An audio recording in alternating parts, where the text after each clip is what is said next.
esta enseñanza en tus manos, que seas tú poniendo el tono, el sentido correcto en mi boca, seas tú, Espíritu Santo, asistiéndonos a esta hora y podamos impartir de ti en las vidas de todos los que estamos aquí reunidos. Te damos gracias, amén y amén. Y muy especial agradecimiento a Luis Farfán, que Luis Fernando fue el que desarrolló este tema de Job, y hoy es la segunda parte. La segunda parte. ¿Quiénes quedaron picados el domingo pasado? Sí, claro. Entonces les voy a hacer, para los que no vinieron el domingo pasado, les voy a hacer un pequeño resumen para ponerlos en contexto de por dónde quedamos el domingo pasado. Hablamos de Job. Job, según Dios, era un hombre perfecto, recto y apartado del mal. ¿Quién decía eso sobre Job? Dios. Y se lo decía a su contraparte, al diablo. No era comentario a otro ángel, sino era un comentario de reto al diablo. Y eso pone una connotación muy especial a la afirmación de Dios. ¿Estamos de acuerdo? ¿Qué era él? Era un hombre próspero, era el hombre más rico de la tierra en ese momento. Tenía miles de bueyes, miles de burros, tenía camellos, ovejas, tenía toda la tierra que usted se imagine. Tenía una familia bendecida, pero parrandera. Dice la Biblia, tenía 7 hijos y 3 hijas. Y dice que todos los días armaban parranda. Y que Job, por temor a que sus hijos la embarraran contra Dios en esas fiestas, todos los días él hacía holocausto y sacrificio para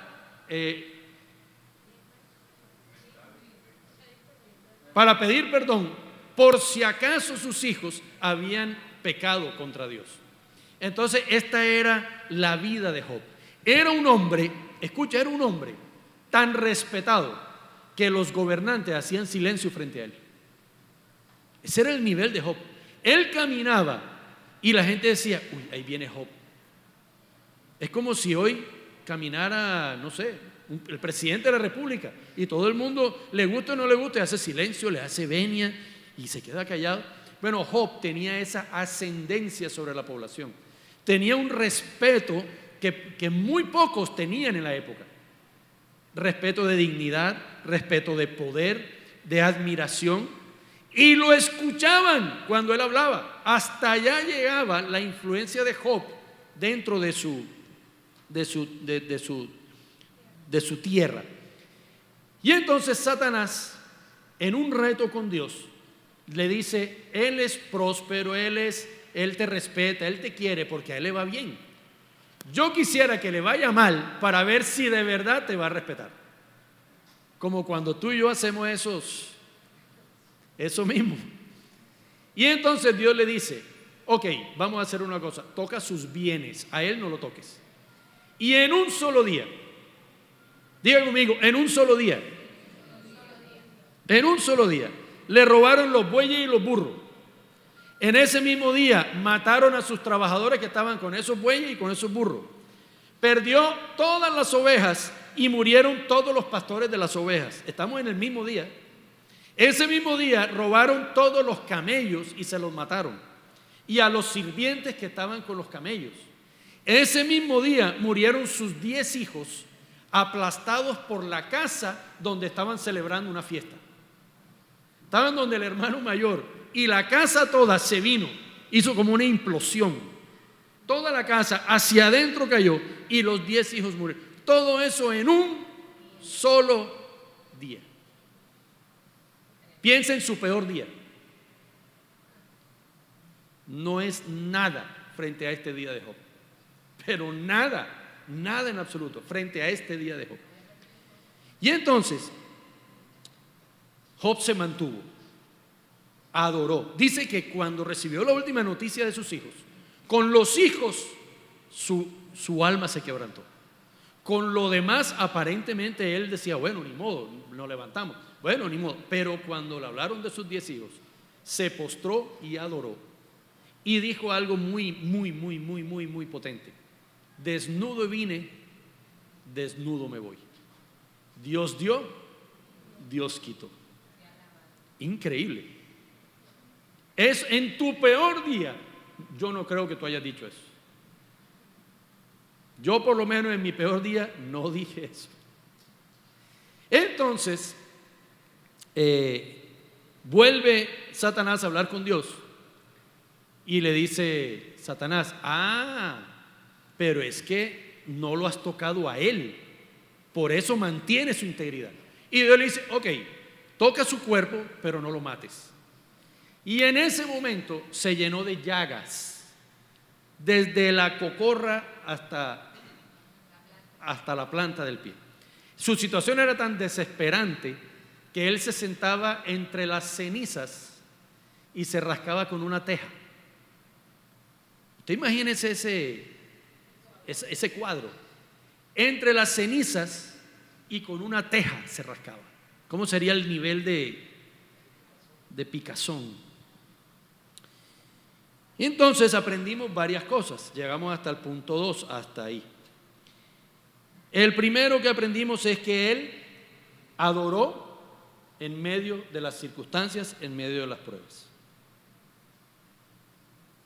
Oye, la tecnología me está atropellando.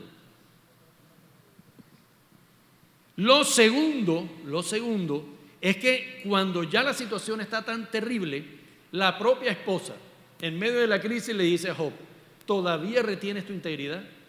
Maldice a Dios y muérete. ¿Qué dijo tu esposa en tu peor día? ¿O tu esposo? Algunos de aquí hemos a veces maldecido a nuestra esposa y a nuestros esposos. Y de pronto no le hemos deseado la muerte, pero sí le hemos deseado que se vayan. Ojalá se fuera y no volviera más nunca. Desaparece. O como dicen los pelados ahora, y que pinta un bosque y piérdete. El hecho es que en medio de las dificultades tú también conoces el carácter de los que están cerca de ti. Sirve para eso. Sirve, hay gente que trabaja muy bien bajo presión y otras personas que trabajan muy mal bajo presión. Hay gente que cuando la tormenta se intensifica, se escurre y saca maleta y evita responsabilizarse en mares difíciles. Y hay un dicho que dice que todo el mundo es capitán en buena mar. Todo el mundo es capitán en buena mar, pero cuando se levantan las olas y se levantan las dificultades, ahí empieza el ay. Empieza la lucha, empieza la batalla. Entonces aprendimos esas dos cosas, adorar en medio de la prueba y que de las personas más cercanas, hablando de la mujer, también conoce su carácter. Un tercer punto, las pruebas nos permiten conocer a los amigos. Ay, papá, los amigos. En medio de las dificultades usted se quiebra y los amigos desaparecen. Quedan 2 o 3 si acaso. Y quedan los amigos de lejos. Y lo digo porque lo he recibido y lo he hecho. O sea, es de doble vía.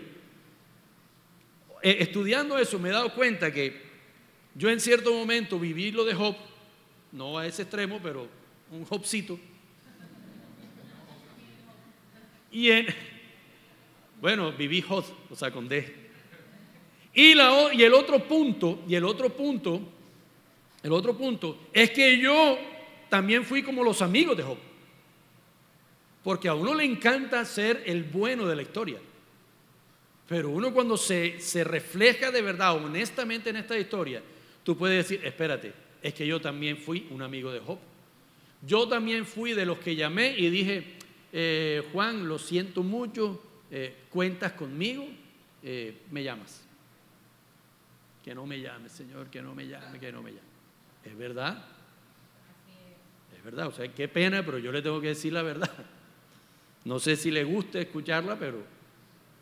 Y si usted no fue así nunca, pues gloria a Dios. Usted es un tremendo ser humano.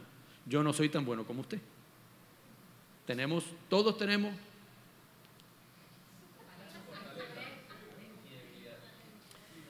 Y entonces Job tenía 3 amigos: Elifaz, Bildad y Zofar. Esos 3 amigos, fíjate, hicieron algo tremendo. Sus 3 amigos, al enterarse de la situación, salieron de donde vivían, llegaron a donde Job y lo encontraron en medio de ¿qué? De las cenizas y la teja.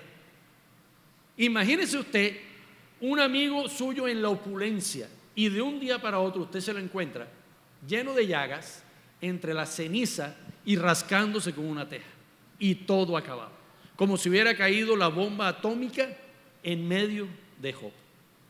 Y estos 3 hombres hicieron algo muy admirable, porque no todo lo que hicieron fue malo. Se sentaron al lado de Job por 7 días y 7 noches y no le dijeron nada. Simplemente lo acompañaron en su dolor. Eso habla de una gran amistad, ¿o no? Normalmente cuando llega la noche nosotros le decimos: hey, nos vemos mañana. Pero estos estuvieron 7 días y 7 noches hasta que Elifaz empezó a hablar. Y Elifaz empezó a hablar desde la voz de la experiencia. ¿Y qué dijo, por ejemplo, Elifaz? Job 2 del 11 al 13 dice lo siguiente, Nueva Tradición Viviente: cuando 3 de los amigos de Job se enteraron de la tragedia que había sufrido, viajaron juntos desde sus respectivos hogares para consolarlo y confortarlo. Sus nombres eran Elifaz, Bildad y Zofar. En el 11 dice, sus nombres eran Elifaz. Vaya conmigo a Job 4 del 3 al 6. Job 4 del 3 al 6. Entonces, Elifaz decide después de 7 días hablar. Y escucha, porque lo que Elifaz le dice en medio de la prueba a Job nos va a enseñar a ti y a mí que una cosa es hablar desde la buena posición y dar consejos desde la buena posición, y otra muy diferente es de verdad hacer una empatía con las personas. Entonces, ¿qué dice Elifaz en ese momento? Job 4 del 3 al 6. Antes alentabas a mucha gente y fortalecías a los débiles. Tus palabras daban apoyo a los que caían, animabas a los de rodillas temblorosas. Sin embargo, ahora que las desgracias te acosan, te desanimas. Te llenas de miedo cuando te afectan a ti. ¿No te da confianza tu reverencia a Dios? ¿No te da esperanza tu vida de integridad? Ok, para ahí. Fíjate, ahí Elifaz le está diciendo a Job: ¿y tú no eras el que animabas? ¿Tú no eras el que siempre le decía a la gente y echa para adelante? Pero ahora que tú estás sufriendo lo que los demás sufrieron, te desanimas, te da miedo, te da temor, no crees en tu integridad, no crees en la vida íntegra que has llevado. Hasta ahí hay una buena exhortación de parte de Elifaz a Job. Le está diciendo: hey, este es el momento de vivir tus consejos. Este es el momento de aplicar lo que tú con aparente autoridad hablabas a los demás. Y entonces, a partir de ahí, el enfoque de Elifaz cambia. Y lo que empieza es a señalar. Y quiero que tú te concentres en eso, porque son 3 amigos que a partir de ese momento, cada uno desde su perspectiva, empieza a señalar a Job como culpable de lo que le está aconteciendo. Y lo empiezan a juzgar desde el punto de vista: si tú no hubieras cometido un pecado, no estarías viviendo esto. Algo oculto tienes que tener. Entonces, ¿qué nos enseñan las pruebas? Quiero que usted se ponga, usted ha tenido buenos momentos y malos momentos. En los buenos momentos, usted durmió en el mejor colchón que usted ha vivido. Y usted a veces no entiende por qué alguien que trabaja con usted llega cansado al otro día. Usted llega descansado y hay alguien que está con usted que siempre llega agotado. Y usted no entiende, y tú le das consejo y le dices: no, pero tú pareces, hey, ¿qué te pasa? Toma Vive 100, alguna cosa que te anime. Pero cuando tú caes en la mala, que te quitaron hasta el colchón, te toca empezar a dormir en un colchón peor que el del que trabajaba contigo. Y ahí es cuando tú te das cuenta. Ahí es cuando tú tienes entendimiento. Ah, esto era lo que le sucedía a fulanito que yo nunca lo entendí. Porque es muy fácil hablar y dar consejos sin haber vivido las dificultades. Es muy fácil criticar al que vive al que tiene depresión porque tú nunca has tenido depresión. Entonces a ti te parece un tonto. Es muy fácil, si tú no has vivido la crisis de la ansiedad, es muy fácil criticar a aquel que tiene ansiedad y ya tiene ataques de pánico, porque simplemente tú no has vivido ataques de pánico. Entonces te parece tonto, te parece ridículo. Y la forma en que muchas veces Dios nos lleva a tener empatía es que nos pone a vivir lo que nosotros no, es más, lo que nosotros criticamos. Ojo, y Dios nos pone a vivir lo que criticamos. ¿Cuál es mi sugerencia? No critiquemos. No critiquemos, y somos expertos en criticar. Bueno, somos candidatos a la empatía obligada. Somos candidatos a decir, me hace el favor que Dios te diga, para que respetes, ahí va 10 minutos de pánico. Entonces, ojo, las pruebas nos enseñan a tener empatía con aquello que criticábamos y señalábamos. Así es. También las pruebas nos enseñan a recordar un Dios fiel. Eso está en Job 29, del 2 al 6. Añoro los días del pasado cuando Dios me cuidaba, cuando iluminaba el camino delante de mí y yo caminaba seguro en la oscuridad. Cuando yo estaba en la flor de la vida, la amistad con Dios se sentía en mi hogar. El Todopoderoso todavía estaba conmigo y mis hijos me rodeaban. Mis pasos se bañaban en crema y las rocas me derramaban aceite de oliva. Oye, imagínate, él podía recordar como si las rocas destilaran aceite de oliva para él y sus pies caminaran en crema. O sea, imagínate el recuerdo de esa vida con Dios que él podía tener. ¿Qué nos enseña también la prueba? Que Dios es el mismo, ayer, hoy y siempre. Lo que pasa es que en medio de la prueba se nos olvida que eso puede volver y aún más, porque la gloria postrera será mayor que la primera. Pero en medio de la prueba creemos que se acabó todo, que es demasiado difícil volverse a levantar, es demasiado difícil levantar otra vez la cabeza, levantar el vuelo otra vez, y empezamos a hacer algo que Job nunca hizo. Job criticó el día, Job criticó la situación, Job criticó lo que fuera, pero nunca criticó a Dios. Y eso es una diferencia enorme, porque en nuestra humanidad, claro, o cuánto, es increíble, hasta noviembre Barranquilla decía, ¡oye, qué calor! Y ahora están diciendo, ¡oye, qué frío! Óyeme, la brisa no ha entrado. Si la brisa hubiera entrado, sería espectacular. Ahora esa brisa es insoportable. Nosotros en nuestra humanidad somos expertos en criticar. Pero es diferente a cuando tú ya criticas directamente a Dios. Aunque criticar su soberanía, como es la brisa, es una forma de criticar a Dios. Pero de alguna manera no estás directamente maldiciendo a Dios. Y Job se cuidó su boca de no caer en ese pecado, de no caer en ese error. ¿Estamos? Otra cosa que nos permite la prueba es que nos podemos, diga conmigo, ver nuestra ignorancia. Porque la mayoría de nosotros vivimos pruebas porque ignorábamos algo que no sabíamos. Ignorábamos sobre negocios, ignorábamos sobre finanzas, ignorábamos sobre cultura, ignorábamos sobre muchas cosas, sobre arte, y nos embarcamos ignorando muchas cosas. Es más, ignorábamos que éramos ignorantes. Porque cuando uno cree que sabe todo, ignora que es un ignorante.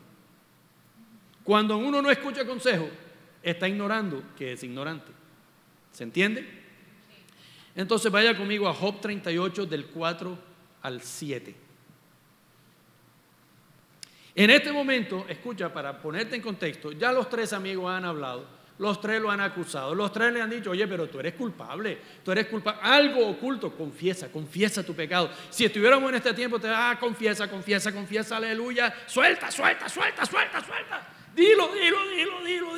Y le estaríamos diciendo, tú eres adúltero, tú eres ratero, algo, eres drogadicto, oculto, eres todo.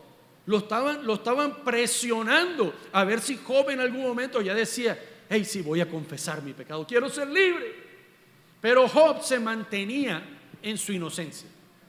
Job decía, hey, pero delante de Dios, hey, de verdad, no me acosen, yo soy inocente. Y obviamente, esos 3 decían, quiero que entienda algo, la lepra, las llagas significaban maldición. Significaban en ese tiempo que tú eras pecador, que había algo que Dios te había maldecido por pecado o por algo. Entonces las evidencias humanas solo podían hacer pensar a sus 3 amigos que él estaba en pecado. ¿Estamos? Entonces Job 38, 4, 7, Dios es el que habla. Ahí ya interviene Dios como diciendo, bueno, la guachafita aquí se acabó, hablo yo. Y entonces Dios intervino. ¿Y qué dijo? 38 del 4 al 7. ¿Dónde estabas tú cuando puse los cimientos de la tierra?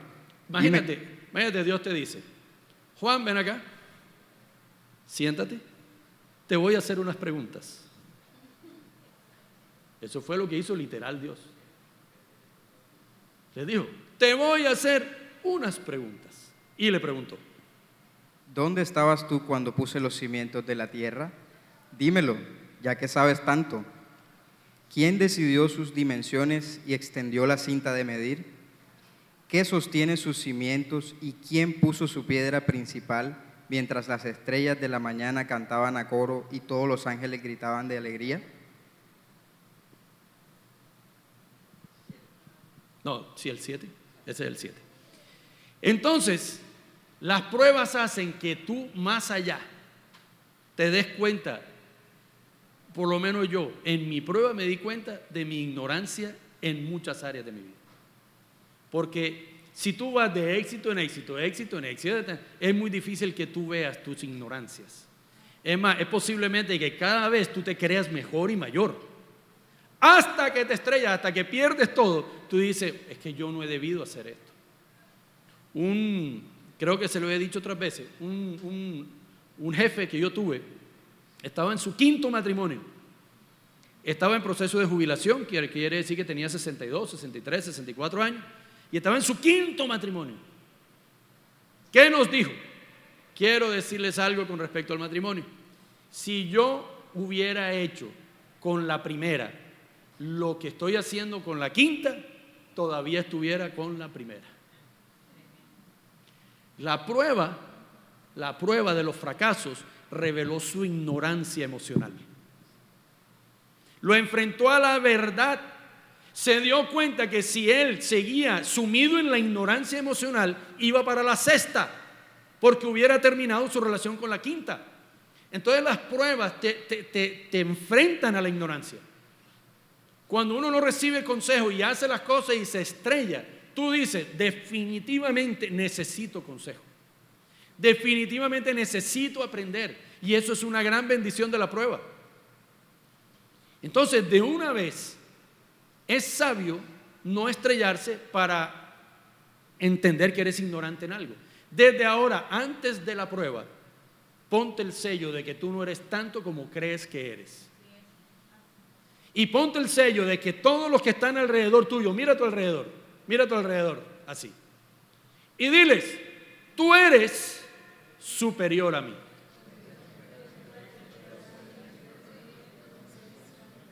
En alguna área, el que está al lado tuyo, no ignora algo que tú sí ignoras. Y en esa área te puede enseñar para que te evite una gran prueba a ti. Amén. Entonces las pruebas nos permiten reinventarnos, nos permite reaprender y hacer todo de nuevo. Pero es muy diferente cuando tú arrancas todo de nuevo con el conocimiento adecuado. Es muy diferente. Es muy diferente cuando tú caminas tras las huellas de otro. Es espectacular marcar las huellas para otros, pero es espectacular también caminar sobre la experiencia de otros. ¿Estamos? Amén, yo digo amén. Job 42, 7, 9 también nos enseña algo tremendo. Usted no se preocupe por los amigos que lo están criticando y señalando, aunque tengan razón, porque en algunas cosas Elifaz tenía razón. Elifaz le decía, ay, y tú no eras el que animabas y ahora entonces estás con miedo. ¿Tenía razón? Claro, entonces en algunas cosas tus amigos tienen razón, en otras no tienen razón, pero no te preocupes, porque si eres tú el que está íntegro, si eres tú el que está hablando como Dios habla, Dios mismo se va a encargar de avergonzar a aquellos que te están señalando. Dios mismo se encarga de eso.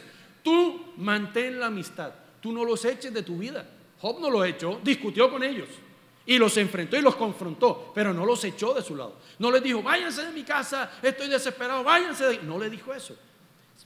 Mantuvo la controversia y Dios termina metiéndose en la conversación y Dios pone en el lugar todas las cosas. Diga conmigo, Dios siempre pone las cosas en su lugar. A cada quien le da su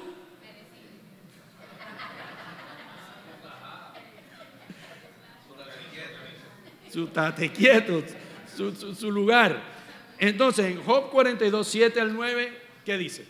Después de que el Señor terminó de hablar con Job, le dijo a Elifaz el temanita: ay, papá, estoy enojado contigo y con tus dos amigos, porque no hablaron con exactitud acerca de mí, como lo hizo mi siervo Job. Así que tomen 7 toros y 7 carneros, vayan a mi siervo Job y ofrezcan una ofrenda quemada por ustedes mismos. Mi siervo Job orará y yo aceptaré la oración a favor de ustedes. Mira eso. No los trataré como se merecen, a pesar de no haber hablado de mí con exactitud, como lo hizo mi siervo Job. Ok, párale bola. ¿Ellos qué creen que Job es? Un pecador. Es más, que está ocultando su pecado. Eso es lo que ellos están considerando, que él es culpable de la muerte de sus hijos.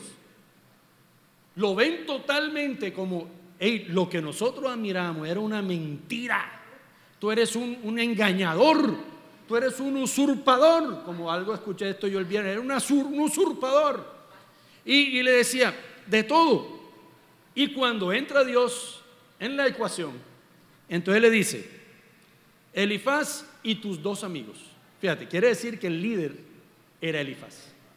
Pues le dice, estoy bravo contigo, Elifaz, y con tus 2 amigos, porque no hablaron como Job habla. Ahí ya puso una distancia. Y le dijo, vayan y busquen 7 toros, tráiganlos donde Job, sacrifíquenlo, pero lo que más ha tenido que doler en la dignidad, en el orgullo, en todo, que Dios le dijera, y la oración de Job los salva a ustedes.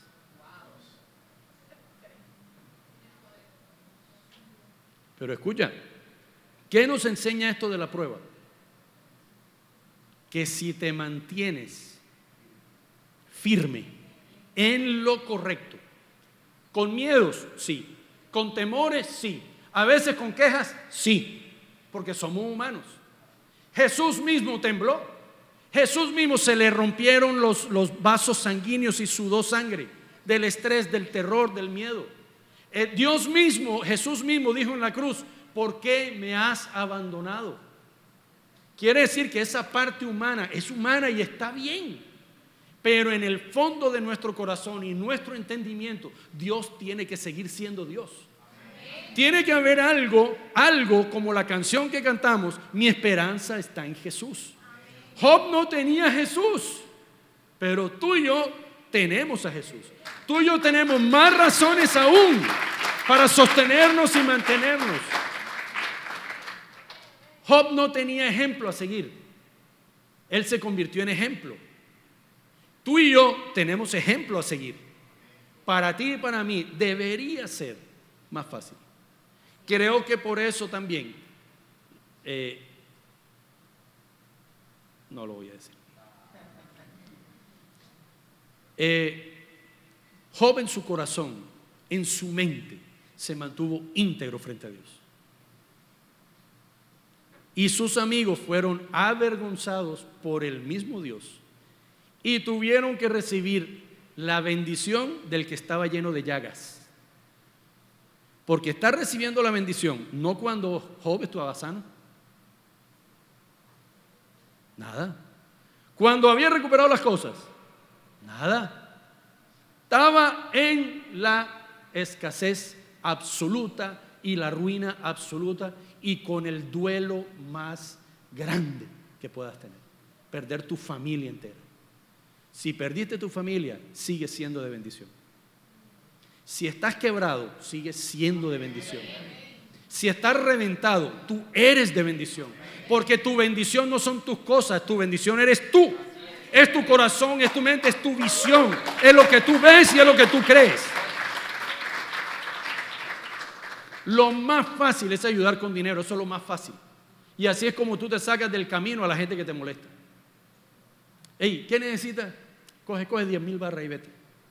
Eso no es bendición. Eso es maldición para esa persona. La bendición es cuando damos de lo que somos.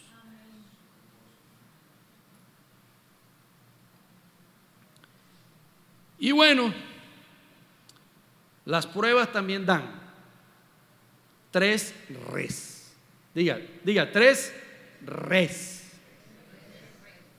Res.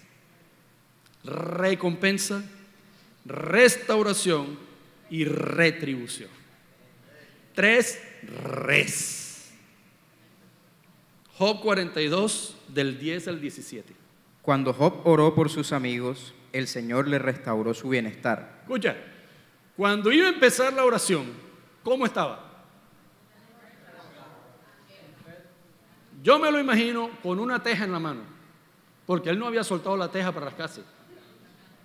Él estaba, ay Señor, bendícelos. Claro, ¿usted cree que es un momento tan sublime? No. Es más, era una batalla en la mente de Job. Yo en esta situación bendecirlos. Dilo. Desde el principio. Cuando Job oró por sus amigos, el Señor le restauró su bienestar. Es más, el Señor le dio el doble de lo que tenía antes. Entonces todos sus hermanos, hermanas y anteriores amigos vinieron y festejaron con él en su casa. Lo consolaron y lo alentaron por todas las pruebas que el Señor había enviado en su contra. Jeffrey, para ahí, porque nos gusta hacer los cuentos fáciles y no son tan fáciles. Cuando él oró, dice, le devolvió su bienestar. Escucha, yo me imagino que en el momento de la oración, esto ya es cuando él está orando, él en medio de la oración empiezas a recobrar fuerzas, a sentirse bien y posiblemente, ahí no lo dice, pero posiblemente sus llagas empiezan a desaparecer. Y dice que en ese momento, Dios le dio el doble de todo aquello que tenía. Escucha, aquí está involucrada la fe y la esperanza. ¿Qué es la fe? La convicción de que es hoy, sucedió hoy. Dijo, le devolvió el bienestar, le devolvió el doble. Pero ¿usted qué cree? Que los camellos aparecieron espontáneamente, ¡puf! Y aparecieron espontáneamente las ovejas, ¡puf! Y aparecieron, no. En ese momento Dios dio la orden de que fuera pero a Job le tocó trabajar. A Job le tocó doblegarse. A Job le tocó levantarse a las 4 de la mañana, trabajar hasta las 6 de la tarde. ¿Qué le dio en ese momento? Le devolvió la salud. Con la salud y la fuerza. Y le devolvió la dignidad. Con eso, con ese poder que Dios le dio la fuerza para conseguir el doble de lo que tenía antes. Entonces no confundas, le dio el doble con que, ay, me aparecieron 20 millones de pesos en la cuenta. Te dio el doble de capacidad, el doble de visión, el doble de fuerza, el doble de potencia, el doble de ideas. Pero Dios jamás va a hacer lo que tú tienes que hacer. Tú y yo somos los que tenemos que ser trabajadores. Luchamos contra eso. Yo lucho contra eso. Yo lucho contra ser disciplinado. Me toca luchar contra eso, porque yo soy demasiado espontáneo, demasiado el día a día, y a veces me falta planeación. Y lucho con eso. Gracias a Dios tengo una esposa que es planeadora. Entonces nos podemos complementar y ella me mantiene aterrizado. Y ahí siempre estamos tratando de hacer el modelaje perfecto para poder llevar las ideas a buen final. Pero tú y yo tenemos la capacidad que Dios nos dio. Tú estás con llagas. Muéstrame alguno aquí que esté lleno de llagas. Tú tienes la capacidad para tener el doble de lo que hoy tienes. Tienes la capacidad para tener el triple. Tienes la capacidad de lo que tu cabeza, eres tú, somos tú y yo los que nos limitamos en nuestra cabeza. Pero tenemos la capacidad de hacerlo. Entonces, eso que nos enseña, a Job le dio recompensa, le dio restauración y unas ganas de trabajar. Claro, porque cuando tú tienes un Dios de verdad en tu corazón, tú dices, si lo hizo una vez, lo va a volver a hacer.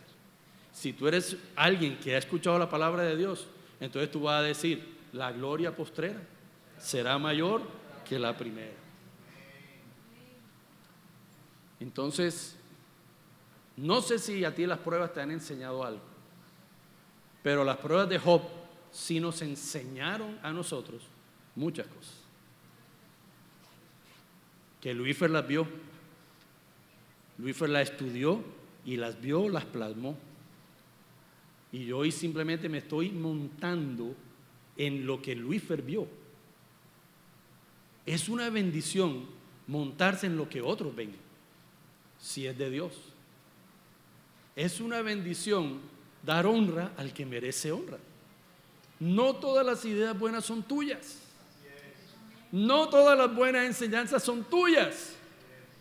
El que está al lado tuyo puede tener la revelación más grande del mundo que tú necesitas. Únete a las capacidades de los que están al lado tuyo. Escucha a los que te hablan, para bien o para mal. Job le contesta a la esposa algo increíble. Ah, sí, que maldiga a Dios y me muera. O sea que tú recibes solo bien las cosas buenas de Dios y las cosas malas no las vas a recibir.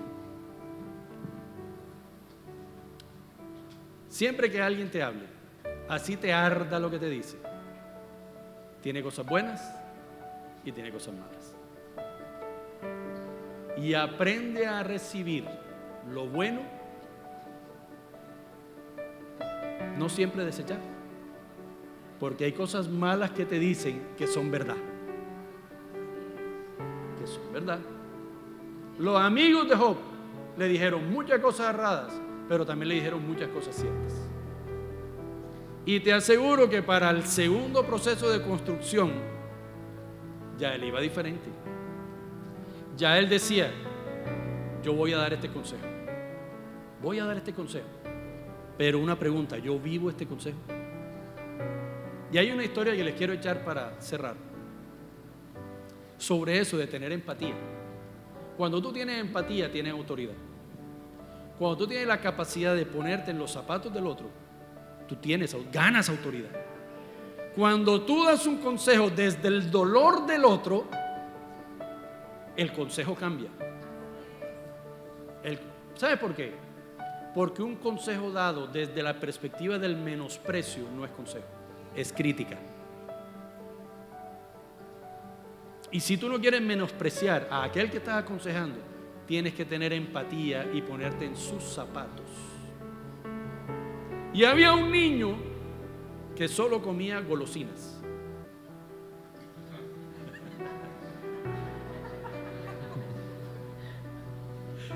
Y comía golosina y comía golosina. Oye, y la mamá le daba rejo, pa.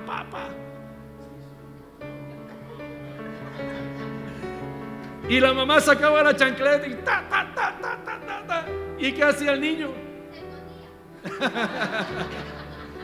¿Con qué se escondía?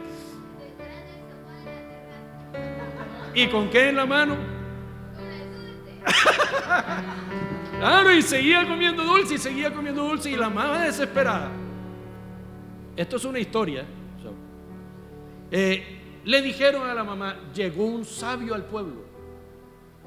Él le va a poder dar el consejo adecuado para que él deje de comer dulces. Y entonces la mamá cogió al niño.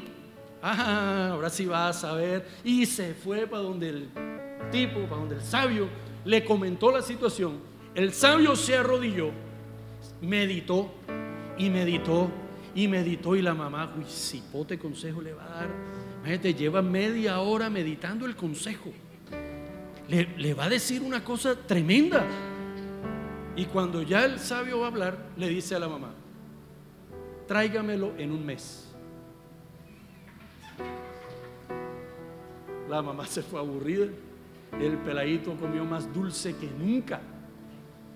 Llegó el mes y la mamá se fue entusiasmada. Y llegó tan y se arrodilló. Y el sabio ya no pensó tanto, ya la tenía clara. Y le dijo: ¿cómo te llamas?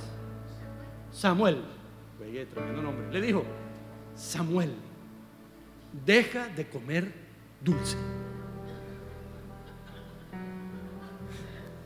La mamá echó un plop. La mamá dijo: oye, eso se lo digo yo, 24 horas al día. Esto es un sabio. Un mes para esa pendejada. El niño se estremeció y por alguna razón que usted quiera, no comió dulce. La mamá, sorprendida, a la semana buscó al sabio y le dijo: oiga, ven acá, yo quiero que usted me explique qué pasó, que mi hijo no comió más dulces. Y el sabio le dijo: cuando usted me lo trajo la primera vez, yo comía dulce, pero yo solo puedo dar un consejo con autoridad si entiendo al que voy a aconsejar. Así que, ¿por qué le dije que se fuera un mes? Porque por un mes dejé de comer dulce y pude con autoridad, con convicción, con sinceridad decirle a su hijo: no comas dulce. Parece un juego, pero eso fue lo que le pasó a Job y eso fue lo que Elifaz le recordó. Muy fácil dar consejo, pero cuando estás en la maluca, ¿cómo te ha costado vivir lo que aconsejas? Tú y yo como cristianos debemos ser más empáticos que consejeros. Un profesional es consejero. Un hombre espiritual hace empatía. Un consejero da consejos a partir de la teoría. Un hombre espiritual, una mujer espiritual, da consejos a partir de la vida mutua. Las pruebas, te aseguro que le enseñaron a Job no dar consejos tan ligeramente y no hablar desde el curubito, porque desde aquí del púlpito es muy fácil hablarles. Fácil. Puedes coger YouTube y ahí tienes millones de prédicas. Apréndetela y predica. Pero una pregunta: ¿estás procurando vivir lo que estás predicando? Y creo que esa fue de las enseñanzas más profundas que ha tenido que recibir Job en medio de eso. Y Job volvió a tener respeto volvió a tener dignidad, volvió a tener, pero hubo algo que se multiplicó en la vida de Job y se llama humildad. La humildad para vivir con todo, pero hacer empatía con las personas que lo rodean. Ponte de pie y vamos a orar.